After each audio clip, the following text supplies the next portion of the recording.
Boa noite a todos, então, amigos presentes, encarnados, desencarnados. Agora nós temos uma terceira categoria de amigos. São vocês que estão aí desse outro lado e vão nos ver pela manhã, à tarde ou à noite. Então, boa noite para nós que estamos aqui hoje, boa tarde, bom dia, boa noite para vocês do outro lado. Sejam todos muito bem-vindos.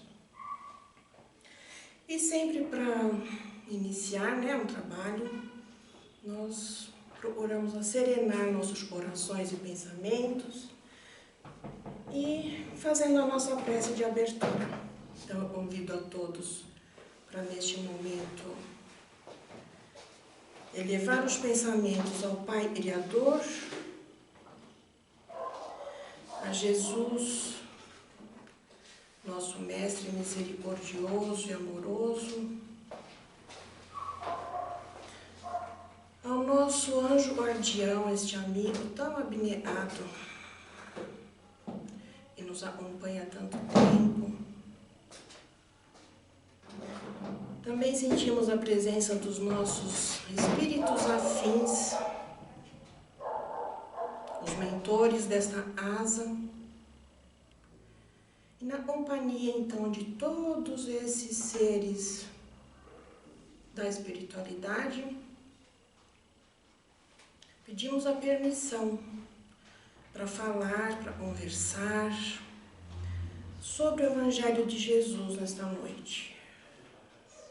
E para que nos fortaleçamos, vibremos num pensamento só, na oração que Jesus nos ensinou, dizendo: Pai nosso que estás no céu, santificado seja o vosso nome. Venha a nós o vosso reino, seja feita a vossa vontade, assim na terra como no céu. O pão nosso de cada dia nos dai hoje. Perdoai as nossas ofensas, assim como nós perdoamos a quem nos tem ofendido. Não nos deixe cair em tentação e livra-nos, Senhor, de todo o mal. E assim seja, graças a Deus. E eu selecionei para a gente conversar hoje, porque vai ser mesmo um bate-papo, não é?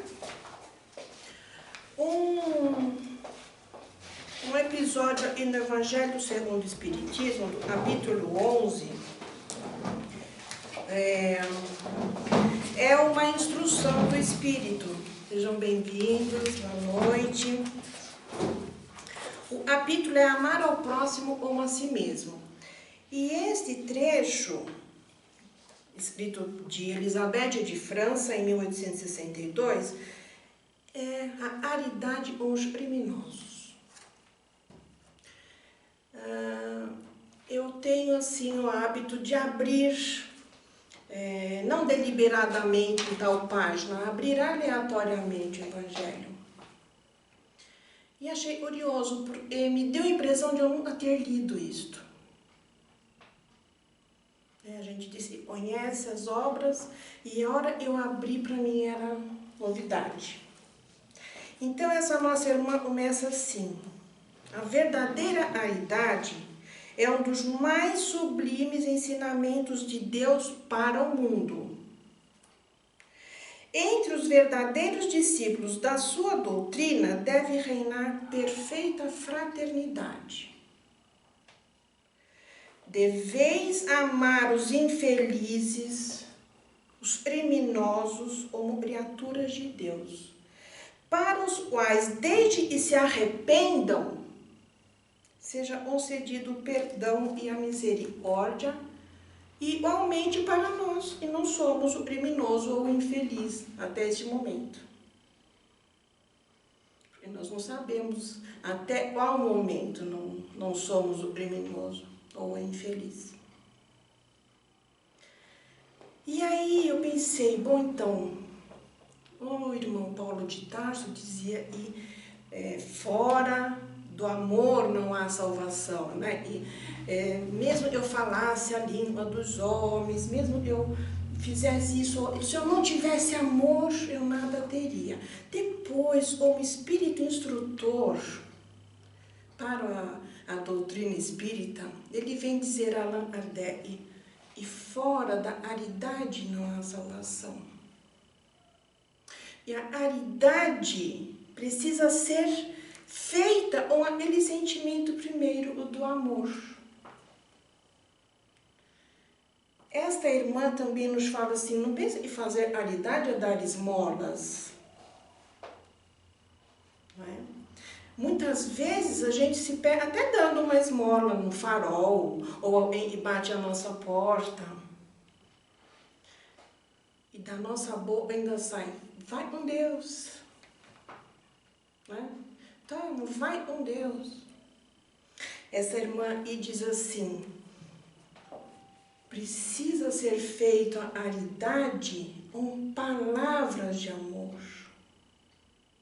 Muitas vezes a pessoa não precisa do dinheiro, não precisa do alimento que a gente leve, ou da roupa, porque ela precisa de alento, ela precisa de amor. E quanto está difícil hoje isso? Passando por esse período da pandemia, nem o nosso afeto está sendo dado da maneira como gostaríamos que fosse, um abraço, um aperto de mão. Segue a irmã e dizendo, e Deus olhou esses criminosos na nossa vista, na nossa rotina, na notícia da televisão, para nos mostrar como não ser. Percebem isso, gente? Para dar exemplo. E eu fiquei também pensando assim, se estamos em evolução, se Deus cria incessantemente e temos os degraus de evolução, nós também já podemos ter sido esse criminoso, ter cometido crimes. Hoje nós achamos, não, isto é crime, não é? Eu não faria, mas já fizemos, já evoluímos e não faremos mais. Mas eles ainda estão no outro degrau da evolução.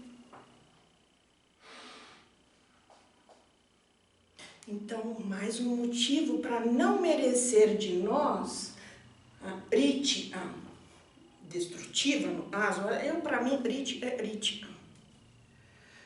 Mas não merecer de nós o julgamento, o apontar. Porque nós não sabemos o que leva a cometer o crime. E uma coisa também, para mim, é quase certo, o criminoso, qual criminoso que comete um homicídio, um roubo, um grande roubo a banco, eles também se preparam e rezam antes de ir. Eles também pedem a Deus para que os proteja, os abençoe e faça dar certo o seu projeto. Porque para eles isso ainda é certo. A evolução moral ainda está no degrau de baixo. Eles precisam alçar mais um degrau. Imaginem quando tomarem conhecimento de que isto era o errado, de que isto não era o bom, o certo. Por isso acho que Jesus na cruz falou, Pai, perdoa, porque eles não sabem o que estão fazendo. Não é? Estavam fazendo o certo. Naquela época de Jesus, a crucificação era uma pena do Código Penal. Não é? Outra coisa que esta irmã fala é de que não podemos julgar a pessoa. Nós temos que julgar o ato. Isso está no Código Penal brasileiro também. O criminoso é apenado pelo crime cometido. né?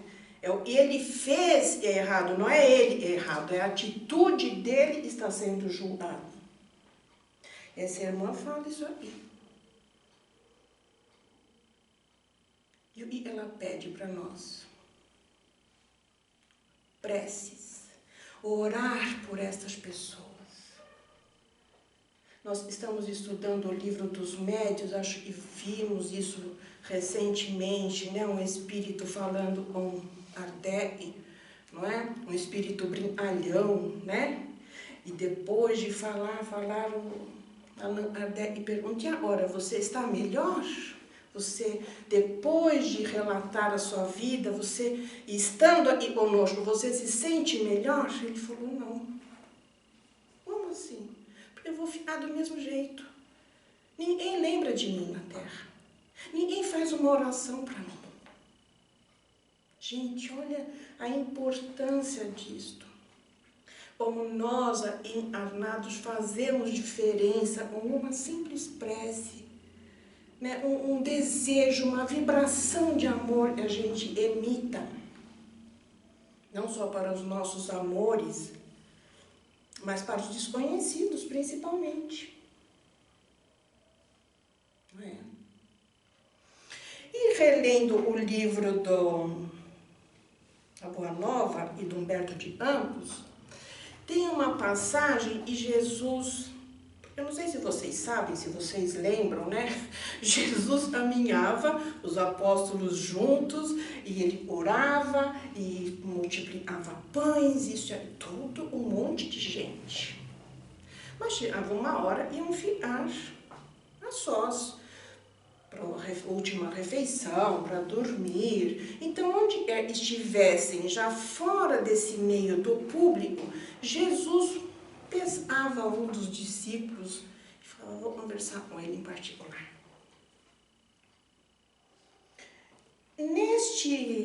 Nessa passagem aqui do livro Boa Nova, é a passagem onde Tadeu está indo para fazer a desobsessão de uma moça.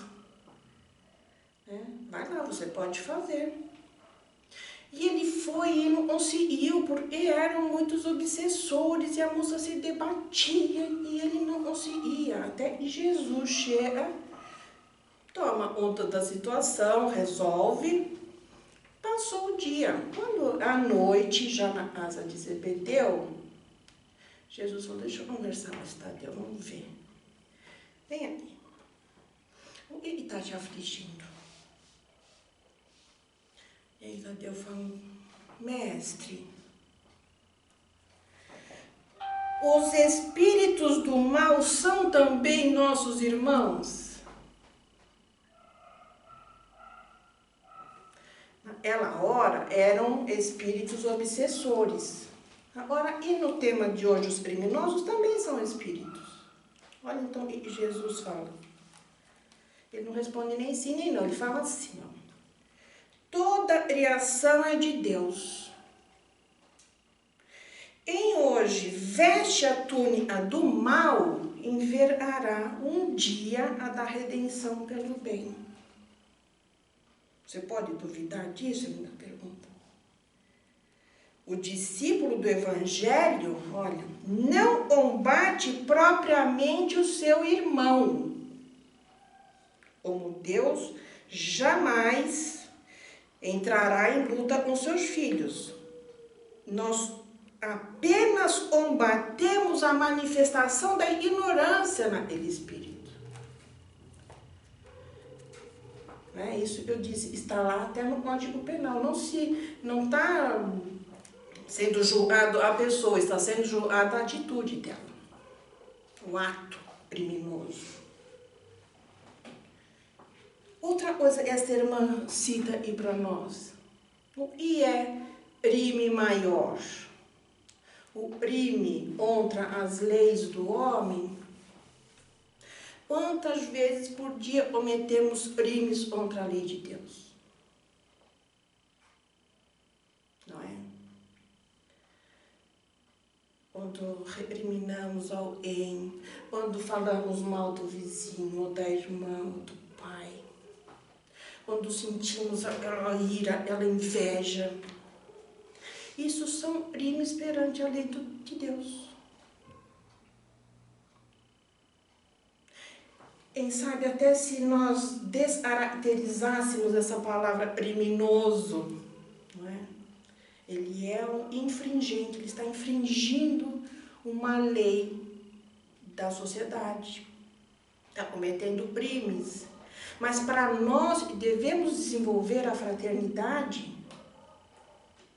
quando fizermos as nossas preces, as nossas orações, as vibrações, não pensar no criminoso, mas pensar ele que ainda está num degrau de evolução, dentro da sua compreensão, aquilo ainda é certo para ele. Eu tenho um filho que hoje está com 32 anos, e ele devia ter uns 2,5, 3, porque ele ainda passava por baixo desta mesa, digamos, em pé. Então ele era pequenininho. E numa noite do jantar, ele assim ao meu lado, ele pôs a mão assim e falou: mãe, vou falar uma coisa para vocês. A vida é assim, olha, é uma escada. 1, 2, 3, e fazia assim, aquela mãozinha pequenininha. Quem está neste degrau, de baixo, precisa dar a mão para quem está em cima puxar. E o que está em cima vai puxar o que está em cima. E vai ficando um no degrau do outro. Não pode ficar degrau vazio. O que a gente pode deferir disso aí? Eu preciso me melhorar o suficiente para poder alçar um degrau a mais. Para quem está lá em cima, eu pegar minha mão. Mas eu não posso deixar meu lugar vazio. Eu preciso auxiliar o que está no degrau de baixo, para que ele se melhore para estar à altura de ficar no meu, para eu poder subir para o outro. Isso é fraternidade. Isto é fraternidade. Eu não vou julgar, não vou falar, eu não vou distribuir comida, eu não vou distribuir roupa. Não, eu vou sim. Mas eu tenho que estar com o meu coração pleno da prática da fraternidade. Irmão, tá aqui a sua marmita hoje, ou a sua roupa hoje, mas desejo que com isso você também possa alimentar a sua alma e nisso dar uma palavra de incentivo, de esperança, não é? Porque ele vai também chegar a usar a túnica do bem. Imagina se nós, quando desencarnarmos, não tiver ninguém que ore por nós. Não é? E a nossa consciência mostrar que fizemos alguma coisa de ruim para fulano, para ciclano, não deu tempo de reconciliar. Às vezes ele fulano, ciclano não está nem pensando naquilo, mas a nossa consciência está. E as preces que nós recebemos são os depósitos na poupança, né? A nossa poupança. Eu fiquei pensando nisso quando eu li isso daí. Quantos desencarnados esquecidos, mesmo na nossa família. Eu estive revendo das fotografias antigas, eu vi meu nono, eu vi meu avô português, eu nem conheci. Eu nunca fiz uma prece para esses meus antepassados. O que eu sou hoje, estou aqui hoje por conta disso, por conta deles terem passado primeiro por aqui. Será que não estão ainda no período da erraticidade, esperando uma prece da família? Não é? Quanta coisa desconhecida ainda, não é? Aí, a nossa irmã termina mais ou menos assim. Deveis a esses, e vos falo, deveis a esses o socorro das vossas preces. Eis a verdadeira caridade. Não deveis dizer é um criminoso, é um miserável, para ele a pena de morte. A morte que se lhe inflige é muito branda para a criatura dessa espécie. Morrer para o criminoso é o menos mal. Não é?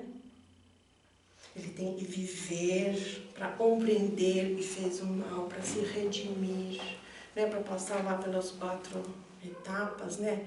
E é entender que fez o mal, se arrepender, expurgar e se melhorar, para depois então partir para um outro plano.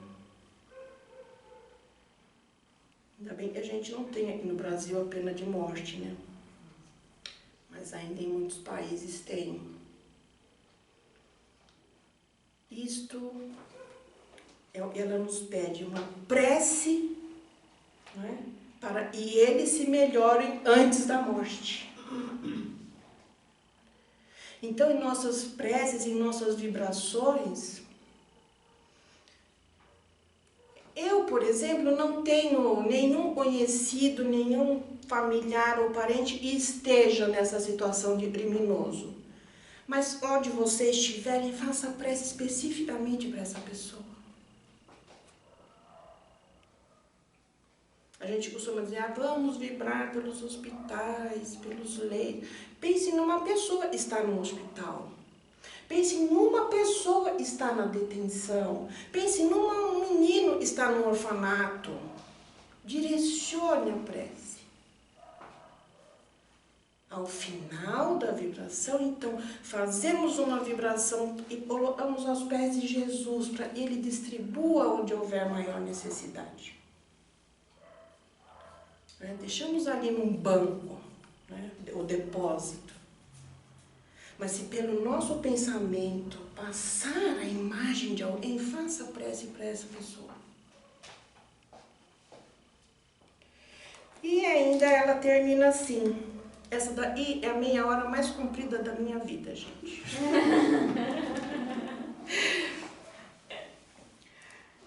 Ela diz assim: pensai no vosso modelo é Jesus.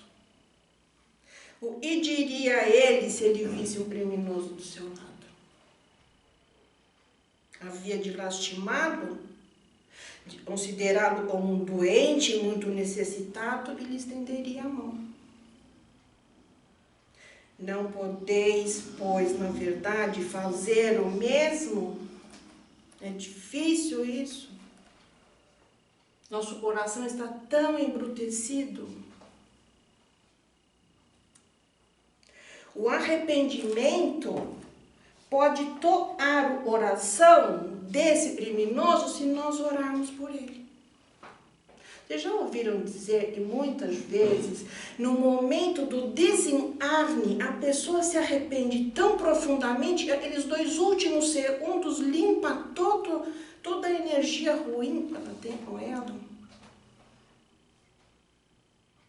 Precisou viver 90 anos sendo uma má pessoa, mau pai, ou mau mãe, mau avó, mau isso. E quando chega nos últimos minutos de vida, ela tem a compreensão. Eu fui uma má esposa. E naqueles minutos finais, ela se arrepende de uma forma tão íntima, profunda e verdadeira. Eu acho que ela já vai com metade da mala vazia. E quantos desses que nós chamamos hoje de criminosos, uma prece nossa poderia estar melhor? Então, a mensagem de hoje, o pedido de hoje é isso, que a caridade honra eles que nós chamamos de criminosos. Porque não tem ninguém. E peça e ore por eles. Eu penso assim, ter passado uma mensagem para vocês. E isso ecoa, e posso ecoar mesmo no coração, no pensamento. Né? Essa semana eu ouvi um conceito, uma descrição do que é o pecado original. A gente acha que o pecado original foi Adão e Eva terem concebido. E eu ouvi dizer que o pecado original é o primeiro erro que nós cometemos quando somos elevados à categoria de espíritos.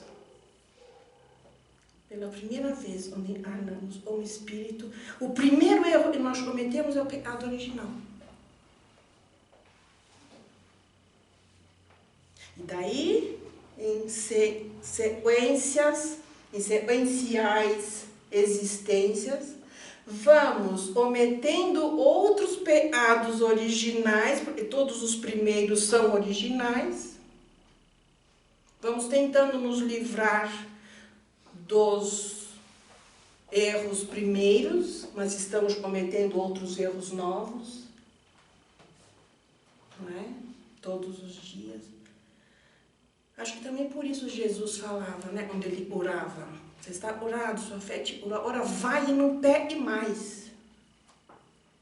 Não peque mais este mesmo pecado, por favor, desse você já está livre. Você vai pecar por outros. Eu achei muito boa essa definição do pecado original. Quantos pecados originais eu ainda não devo ter para consertar? Não é? Então, é o capítulo 15º do Evangelho. Dá uma olhadinha, 11º. Leia um pouquinho disso e vocês vão ter mais no que pensar. Eu agradeço a presença de todos vocês. Dos nossos irmãos desencarnados também estão aí, de vocês que estão do outro lado. Eu esqueci de dizer, isso aí é um grupo familiar espírita, aprendizes da fraternidade. E a gente está todos os dias treinando isso. Vamos então encerrar fazendo a nossa prece. Mais uma vez, elevando o nosso pensamento a Jesus, agradecendo por essa oportunidade e pedindo humildemente desculpas, Jesus, se eu não pude passar melhor as suas palavras, sabe? Mas eu me empenhei e sei que o coração de cada um desses nossos irmãos hoje um pouquinho também absorveu a sua mensagem, mestre. Somos sempre eternamente gratos por todos os bens, por todas as bênçãos recebidas em todos os dias da nossa vida, desde o primeiro momento. E é essa gratidão que me faz sentir e procurar ser humilde a cada dia um pouco mais. Porque temos muito mais a agradecer do que pedir, Pai. E todos esses que estiverem passando pelos nossos pensamentos neste momento e recebam as bênçãos do Pai do céu para as suas dores do corpo, dores da alma e as suas fragilidades morais sejam apuradas, e por cada um reconhecidas e transformadas.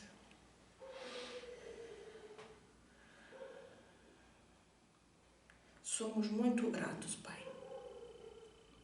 Pedimos a permissão para encerrar o bate-papo desta noite, mais uma vez dizendo: Pai nosso que está no céu, santificado seja o vosso nome. Venha a nós o vosso reino, seja feita a vossa vontade, assim na terra como no céu. O pão nosso de cada dia nos dai hoje. Perdoai as nossas ofensas, assim como nós perdoamos a quem nos tem ofendido. Não nos deixe cair em tentação e livra-nos, Senhor, de todo o mal. E assim seja, graças a Deus. Boa noite a todos, até breve.